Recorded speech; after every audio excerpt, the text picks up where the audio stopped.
Can Uganda feed the world's luxury markets? Not with bulk, but with precision-grown, high-value crops that meet the strictest standards on earth.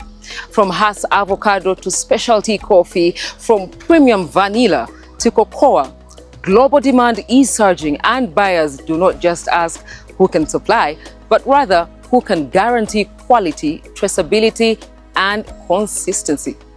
It's a brand new episode of NTV Seeds of Gold. I am your host, Sheila Nabafu, proudly brought to you by Bukola Chemical Industries Limited and YPA for the expert opinion. In this special Seeds of Gold retrospective, we go back to profiles of the farms and farmers and communities we have visited over the years to ask the question, what will it take for Uganda's high-value crops to compete and win on a global scale?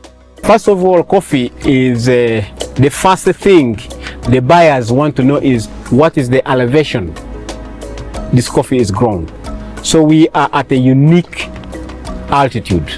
What is more important for a farmer to know, rather than the expectation that there will be application of an insecticide to manage, is to take care of the coffee plantation.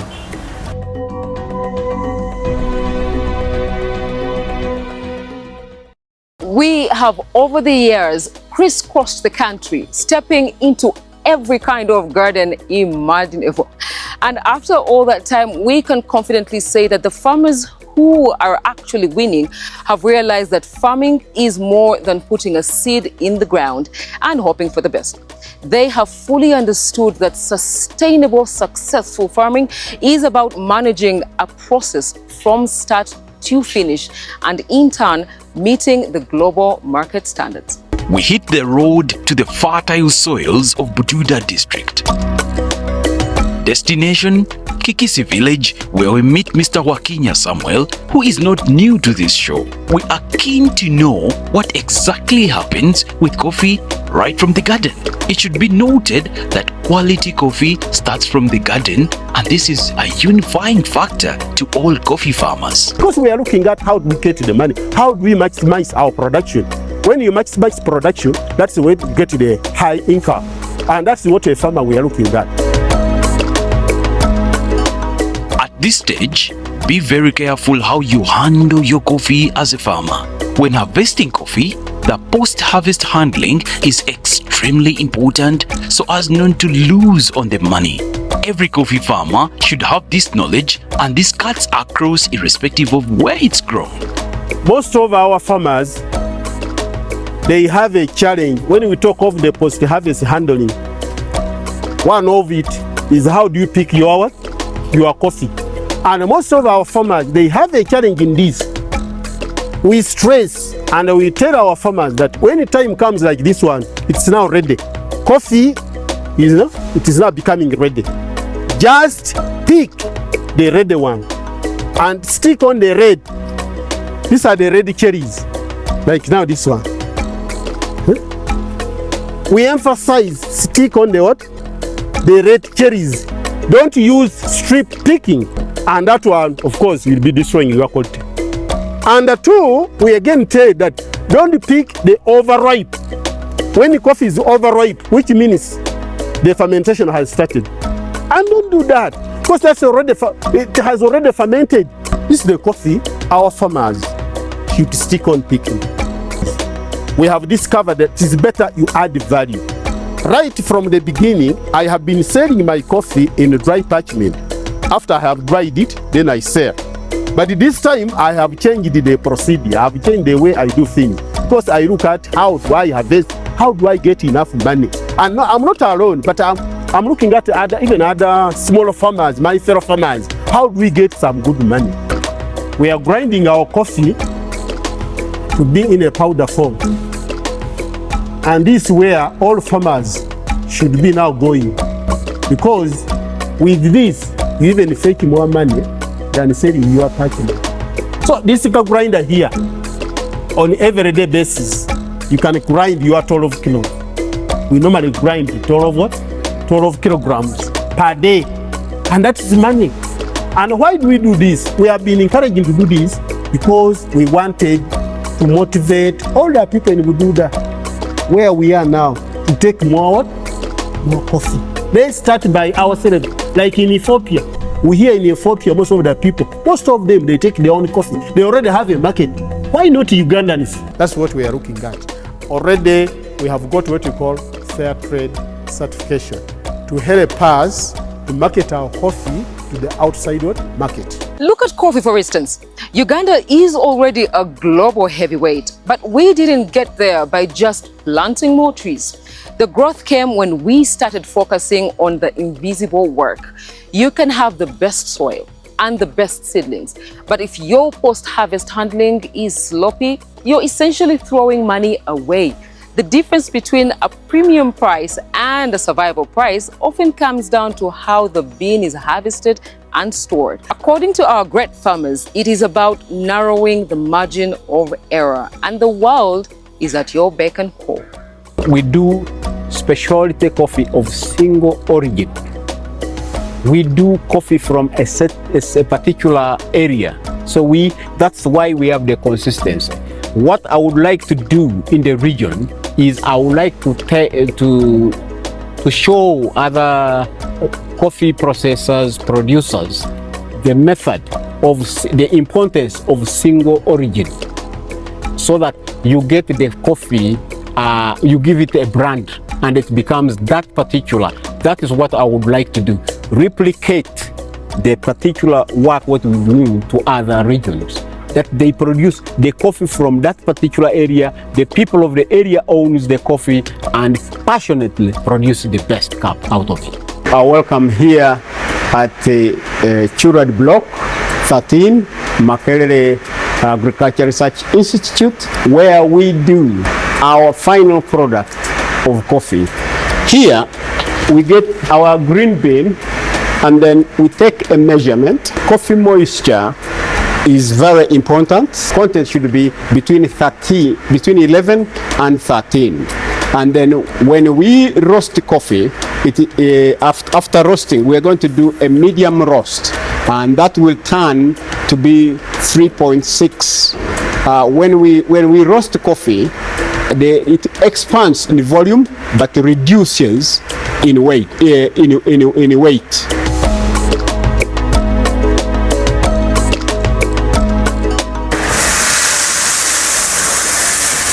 The medium roast will take 16 minutes. There are people who prefer light roast, medium roast, dark roast, and medium dark. So it is the profiles of roasting that we have. And this is all preference from people from different countries. They prefer different roast profiles. Here in Uganda locally, we do mainly medium roast.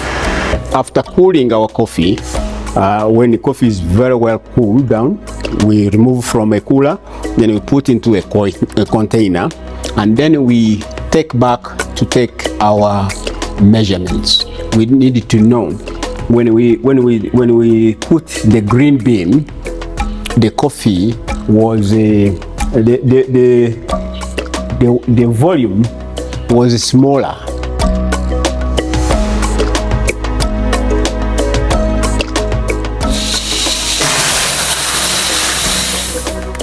Yeah, so from 9.8. Now from here, we put the coffee into the grinder.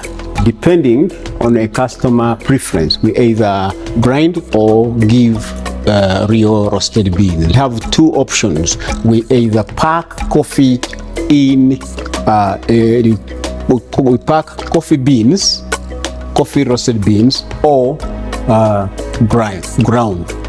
But for ground, we are the one who make the choice for you. Our customer has no, he has to buy what we've done, and that is the general for the local market. Whereas for international market, we have a specific orders of what we grind. We either grind coarse, medium grind, or fine. We do this, and also we flash because there was a coffee roasted and the coffee that we roasted earlier, we are not sure which coffee. It might be robusta, so it might have some remain contaminated with ours. So we flush the machine to get our real smell, because coffee absorbs, it takes every smell. So that is how we maintain the consistency and the aroma of Chikobero coffee. Tonight, we are coming to you from Chikunyu village in Chikandwasap County, Mityana North, where coffee farming takes center stage once again. As Uganda's leading cash crop, coffee plays a significant role in agriculture. It's only right that we dive deep into the best practices for cultivating this significant crop. If we're to sustain the quality of coffee, it's very important that we get to know coffee from its seed. A seed is very important in everything that you are going to do. Before you buy seedlings from any nursery operator, ask two things. Ask whether that person has a license of UCDA, first of all. Secondly, ask that person where he or his mother garden is. Because the coffee that you see into the nursery bed must come from a mother garden. And even the mother garden must be organized in such a way that it's organized on clones. Ever wondered why they often come in pairs or more? Discover the secret behind using multiple clones in a single garden and the hidden benefits this technique offers. Each clone has specific strength. KR1 might be very good in crop resistant, in coffee wood resistant. KR3 might be very good in your garden in bringing good yields. KR4 could be very good in flowering, helping the others to flower very well. Maybe it could be having a good scent that attracts bees in your garden. So each clone has specific advantages. When I buy it from the farmer does not transport it to Kampala. I transport it to Kampala. And when it gets here, we are seated next to a roaster. Now there are about 3-4 stages before the roaster. I have bought it as parchment. I have to hull it. Yes. After hulling, I have to sort it. Why? Because it has some residues or some whatever that came from the hulling. So now I have to sort it out and then I roast. Yes. All those are services. There is the hulling service, there is the sorting service, and now I have to roast this roasting service. Then I have the grinding part of it. It's also a service. Those are about 4. And when you add them together, you will get about 6,000 that I have just spent on that coffee before it is in the bag. Now, after that, the 6,000, I have to have the packaging material, which is usually not less than 2,000 or 1,500. So you have all that going to roughly 8,000. 8,000 that you have added on the green bean. I have not added the price of the green bean that I bought from the farmer.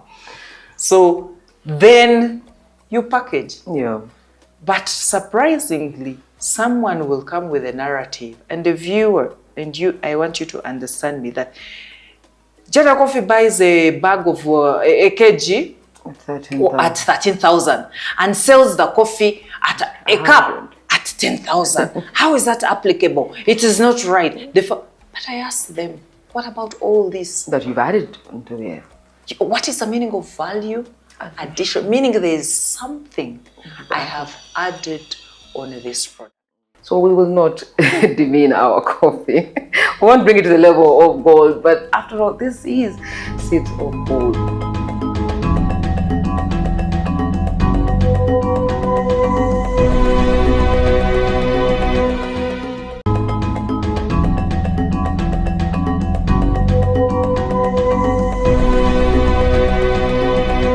In West Africa, there is a saying that goes, there are no shortcuts to the top of the palm tree.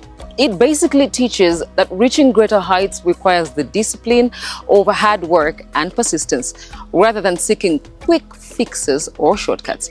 In short, discipline. If we are trying to win a place at the big boys' table, we must be disciplined in every sense of the word. We learned this from the cocoa farmer Johnson Ahimisibwe, When you talk to him about cocoa, you will hardly hear any hype. All that comes up is discipline. Johnson knows that with cocoa, the harvest is only the beginning. The real value is created or lost during fermentation and drying. If you skip a step or rush the clock, the chemistry of the bean, everything is lost. When you are harvesting, you see that you make sure you does not harm the tree. Instead of cutting the tree, you cut the pod. So because it will keep yielding in this around this one. So when you cut the tree, that will make you spoil where the flowers will come from.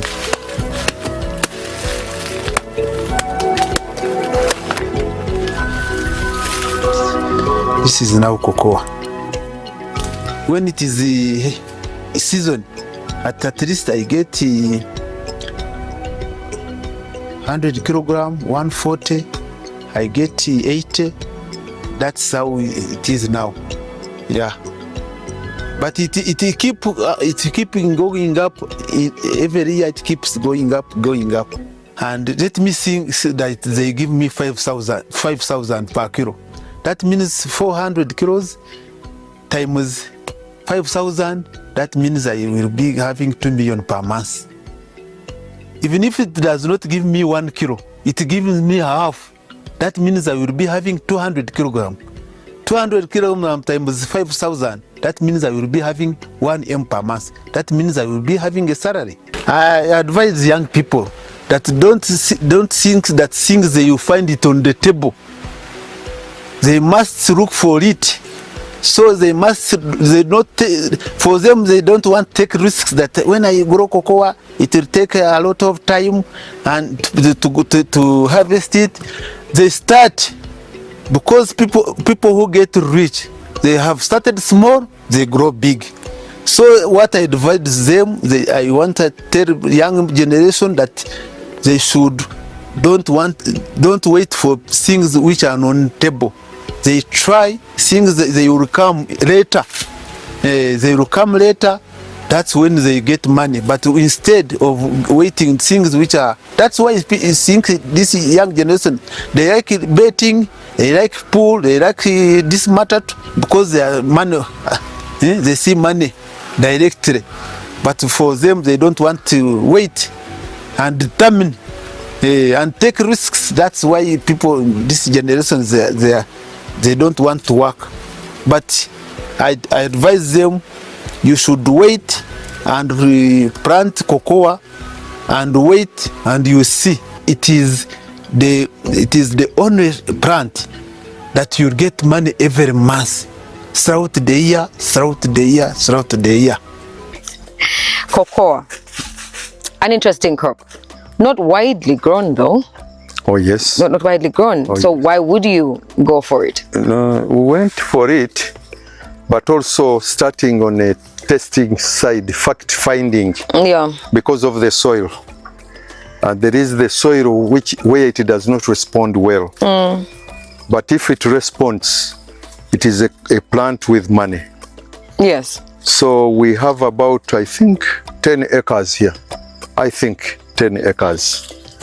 But the responding area could be about 8 acres. So we are with it. You plant it today. After 1 year and a half, you start harvesting. And when you start harvesting in your garden, it is a continuous process. It's continuous. You harvest today. After 3 or 4 days, go back, you harvest. Another 3-4 days, you go back, harvest. Although you do not harvest much, but it depends on the size, I think, of the garden. Mine is a small one. But those who have bigger gardens, I've seen when I go to town in Kagadi, you see somebody who has brought a bag full. But for me, I take about 50 kilos, 40 kilos.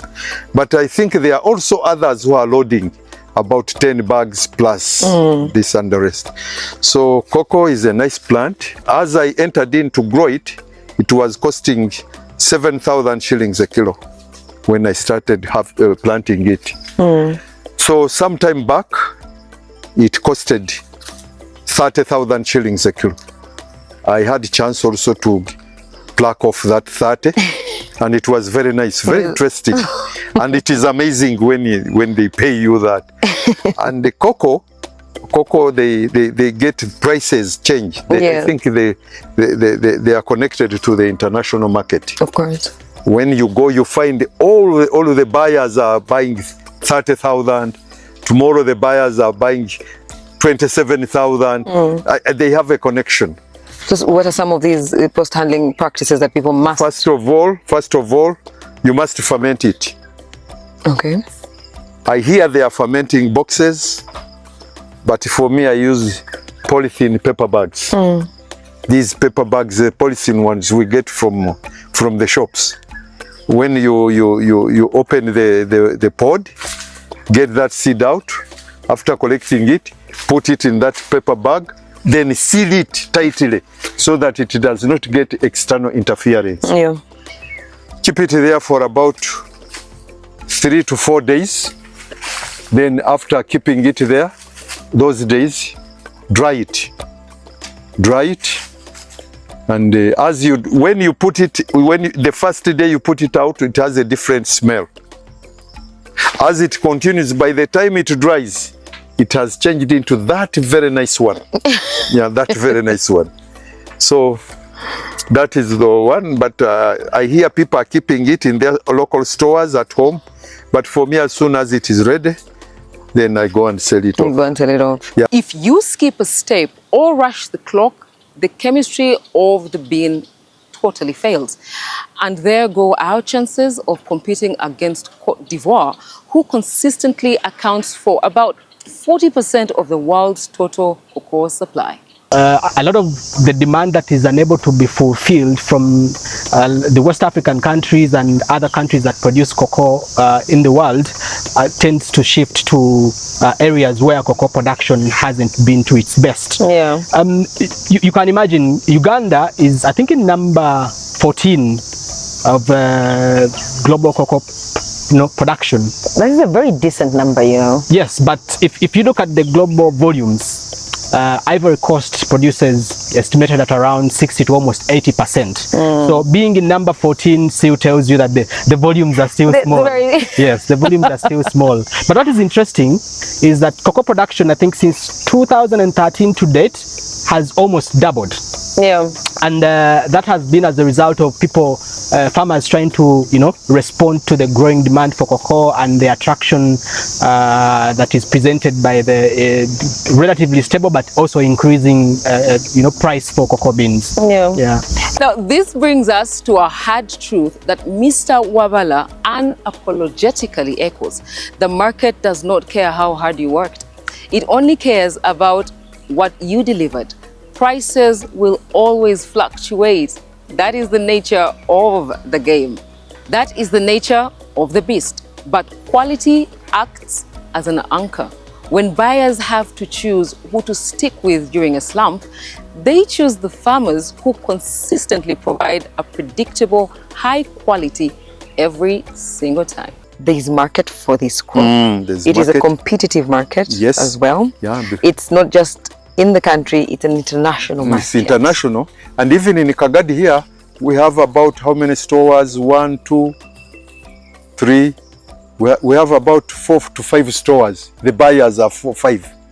So it is competitive. It is competitive. Rather than have a buyer who is alone. Yeah. That one is not competitive. Are there cooperatives for yes, there is a cooperative which has been formed. There is a cooperative which has been formed, but it is a cooperative which has not been skilled.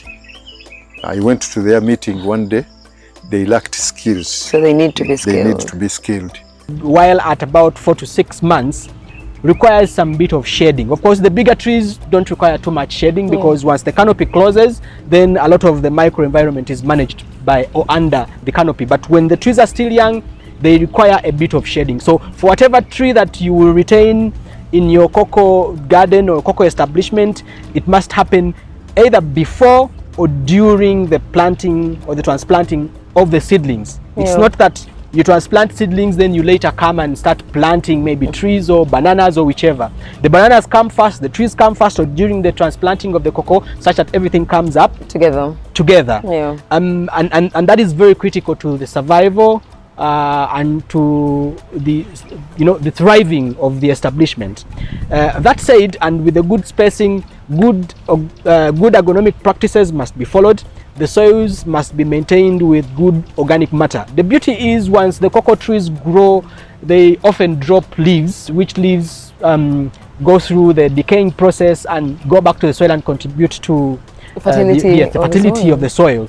And so that's how, just like forests that are self-sustaining, they drop leaves, the leaves drop, decay and provide nutrients to the trees. Trees produce more leaves, and then the cycle continues. That's why cocoa also must be managed in the same way, almost like a forest, with judicious pruning where necessary, and reduction of the canopy to allow air to easily flow through, and to ensure that humidity is reduced, such that the environment that would otherwise support especially fungal diseases is influenced against the development of the disease or against the pathogens. I hear you. We'll take a very short commercial break, so please don't go away.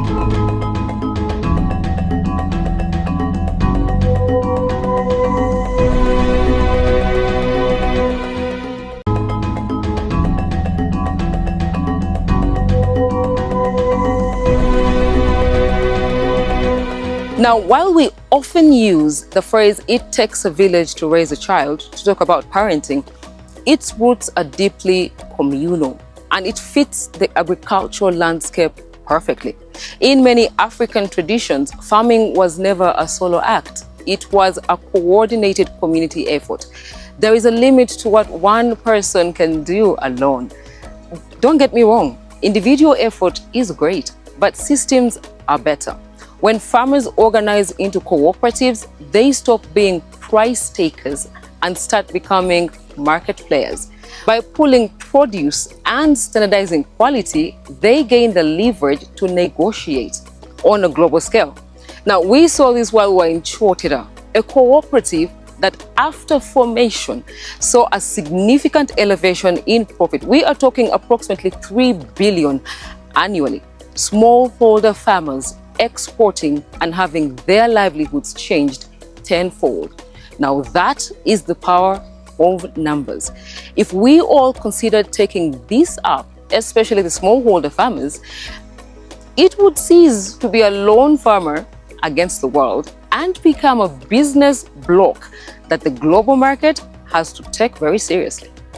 We are now at Kasali Farmers Cooperative Society Limited, and we are intrigued by their slogan, "Coffee is wealth."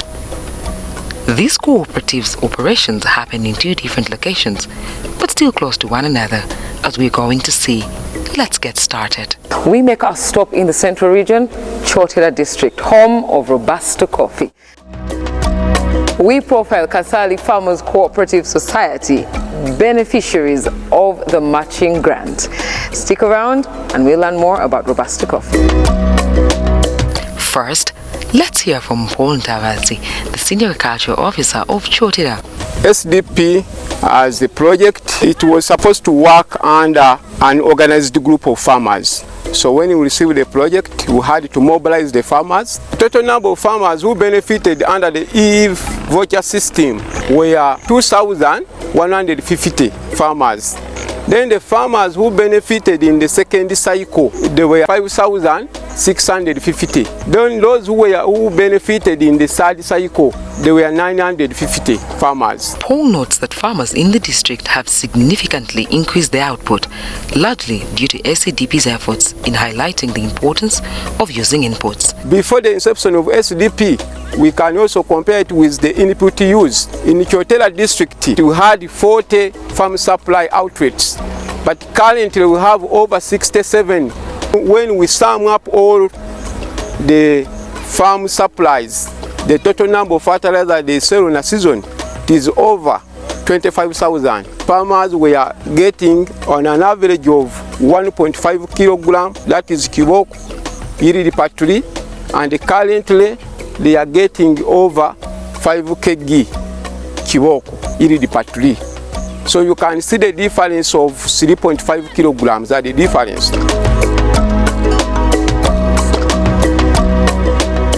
As mentioned earlier, we are now at location 1 of this cooperative, eager to uncover what takes place within each of these establishments.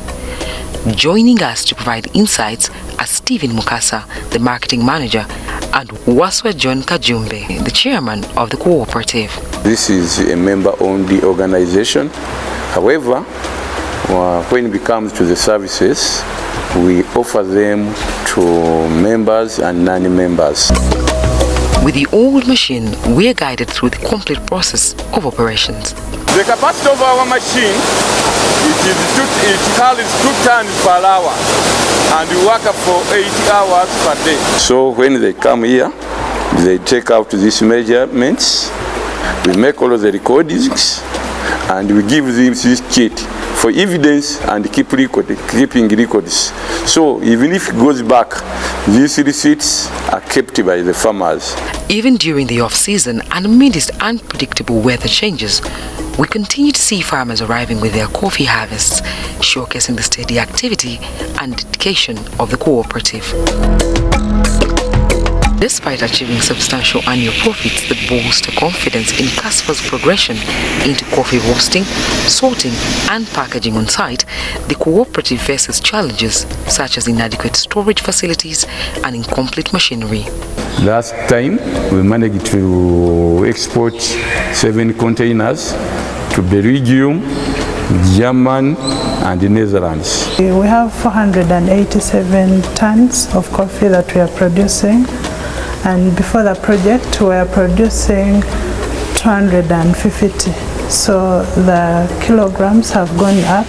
When you talk about the tons, is that per season, is that per month, is that per year? That is per year. It's per year? Yeah. Well, that's impressive. Before, our sales were 1.5 billions, the coffee sales. Currently, we have 3.5 billions of sales that we make from exports every year. Annually. Yeah. Precious pains but pays. Now there is another famous mantra that we actually must take seriously in agribusiness, especially with these high-value crops. While profiling the great Hass avocado, Robert Mugambwa made it quite clear this is not a get-rich-quick venture. You plant, you manage, and you wait. The export market for Hass avocado is quite massive, but it's also incredibly picky.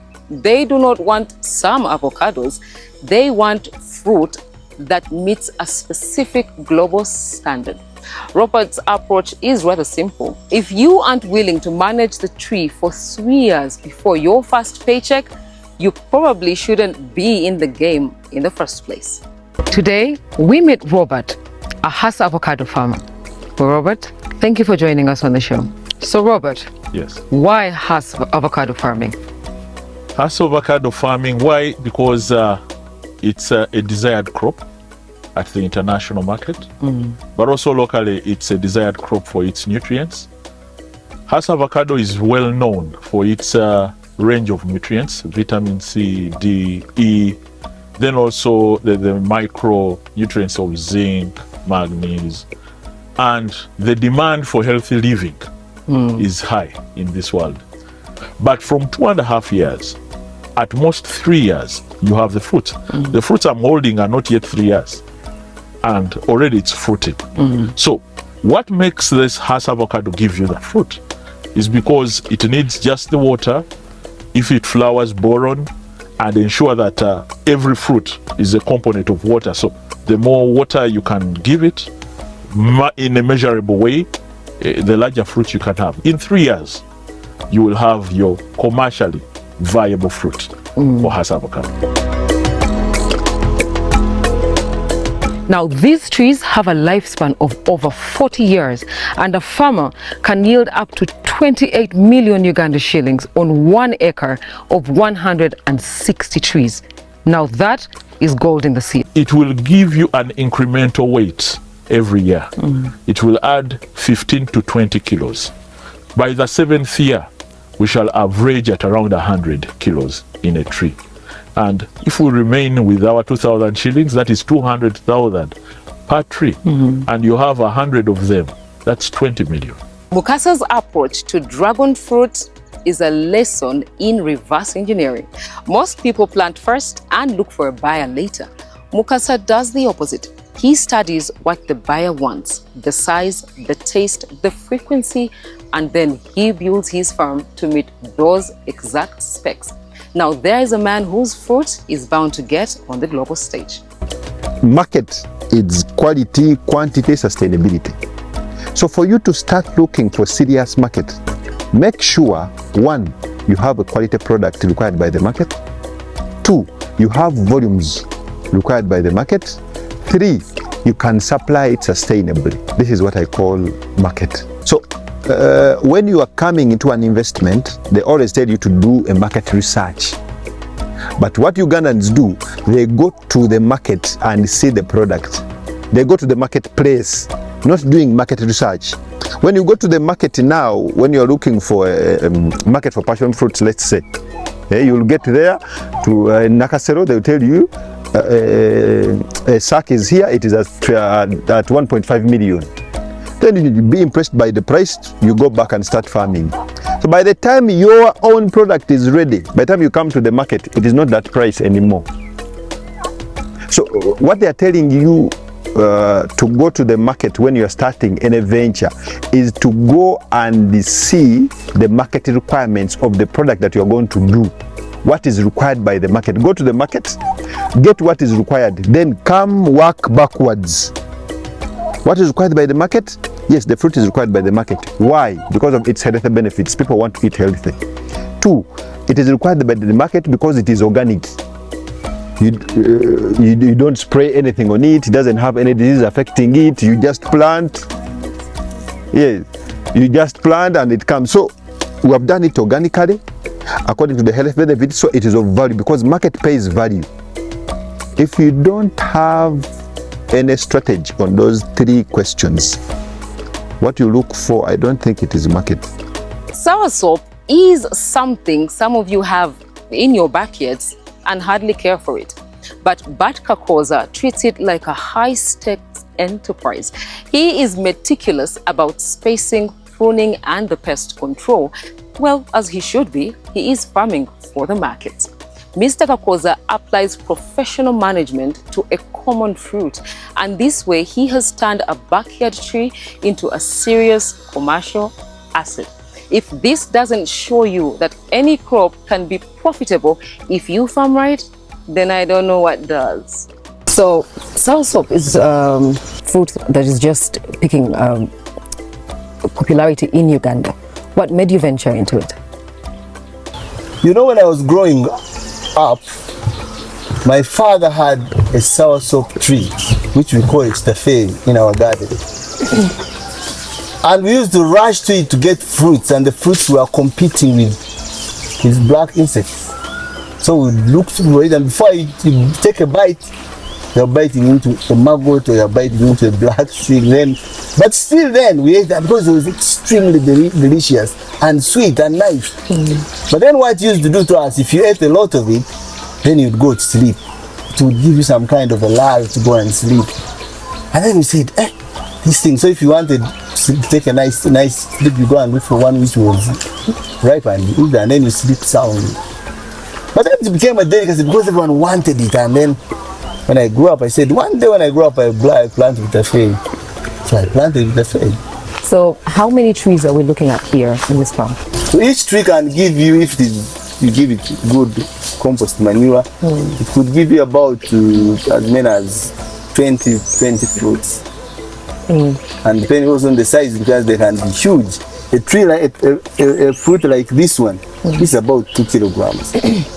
The propagation of soursop is actually easy because the fruit, the seeds embedded within that fruit are the ones used to plant plants and seedlings. So when the soursop brings the fruit, the first initial fruit, it would take about, it goes very fast, about 3 weeks. The fruit will be ready to ripen. The lifespan of a soursop tree is actually forever, as long as you look after it. It's just like a coffee tree. What you need to look after is take care of is pruning. You have to prune it so that it stays healthy and it's not, you don't have a lot of parasites growing around it, because they make it, you not get productive fruits. But it lives for forever, because the old trees I know in my village are still there. So while you were selling it, estimate, say a fruit this big, how much would that go for? If I'm selling this to a retailer who is going to retail to resell, I always leave money for them. So this one I can give them at 5,000. But if I'm selling the final consumer, the one who wants to use it, I say this one 10,000 shillings. So which is good, actually, with 20. Yeah, if you have 20 fruits on the tree of this size, you should be able to make a lot of money. That's impressive. And the market, the demand is growing every day. Then we've got the ultimate test of patience, vanilla. The flowers bloom for a single day and they have to be pollinated by hand. It takes years to see a return and the prices can swing wildly. In this sector, you are a true businessman, taking and managing risk. You have to be okay with the long wait and the volatile market, knowing that the reward is only for those who can survive the cycle. How do you survive the cycle, you ask? Well, you have got to seriously consider extreme discipline and vigilance, which constitutes you being in the field every morning at the break of dawn. Then there is multi-cropping. It's fundamental, and you could use faster crops to fund the wait. Then there is curing and storage, which are very key as well. And community security is not to be overlooked. I mean, the village protects the vines from vanilla pirates, if you know what I mean.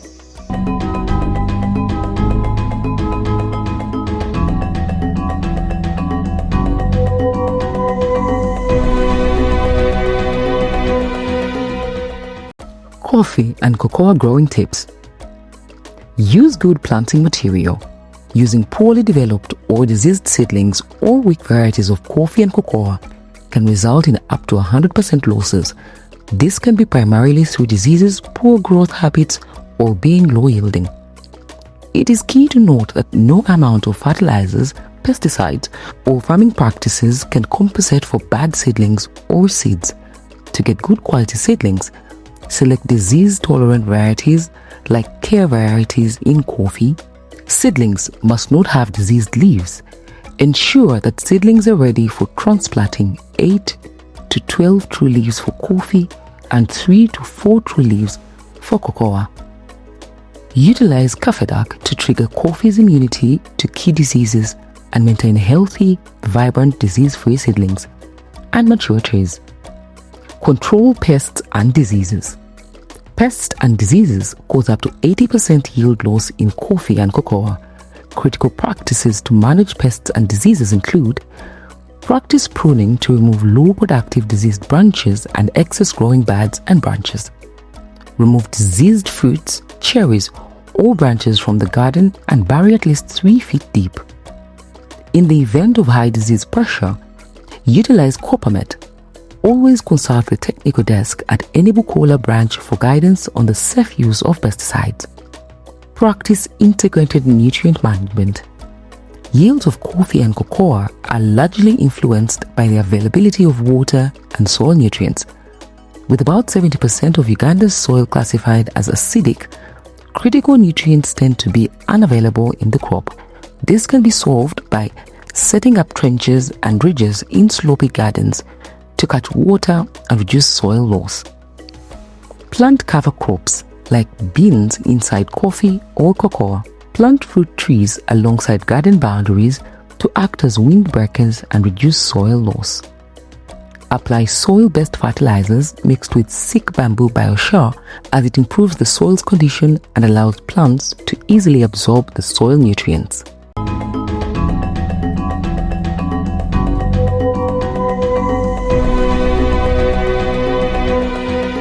There is something I want to show you right about here. How do you understand, how do you differentiate an active male goat from an inactive male goat? People don't know that we have important bucks. But when you go to the farm to buy a male buck, sometimes you'll find yourself buying an impotent one. Then you take it very huge, the size is very good, but when you get there, it is doing nothing. It just looks at you. You look at the goats, it also looks at the goats. How do you differentiate an active male goat? You don't need to look at the head. You need to look right behind the forelegs. Right behind the forelegs. You see? Here there lies the answer. This is where the answer is. If this place is as clean as you see, the hind leg, just know there is no business. I repeat, behind the foreleg.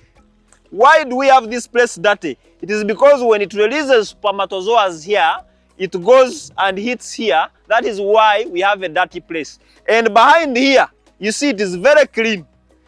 This place is used for vaccination against off. This one here, the behind leg.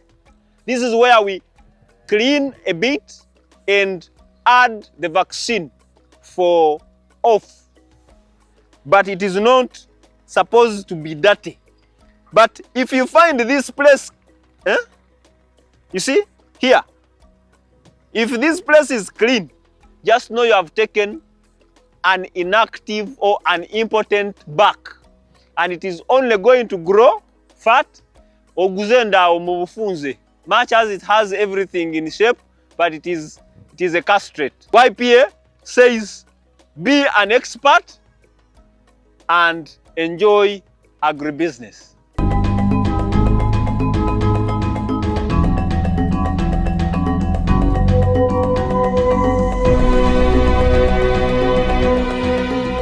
When you look at all these different farms and farmers, you can clearly see that for all of them, it is about the logic they each apply to the work.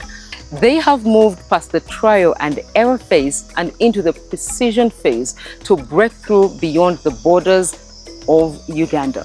So what is stopping the rest of us? We are the pearl of Africa, for crying out loud. It is about time we showed the global agro markets what that looks and tastes like. Now that's all we had for you today. Thank you so much for tuning in. I have been your host, Sheila Navafu, and it has been a pleasure. Proudly brought to you by Bukola Chemical Industries Limited and YPA for the expert opinion. If you would like to catch our older episodes, well, don't worry, you didn't miss a thing. You can check your TV app and watch all previous episodes. Now don't go away, because up next we've got the weekend edition. Stick around.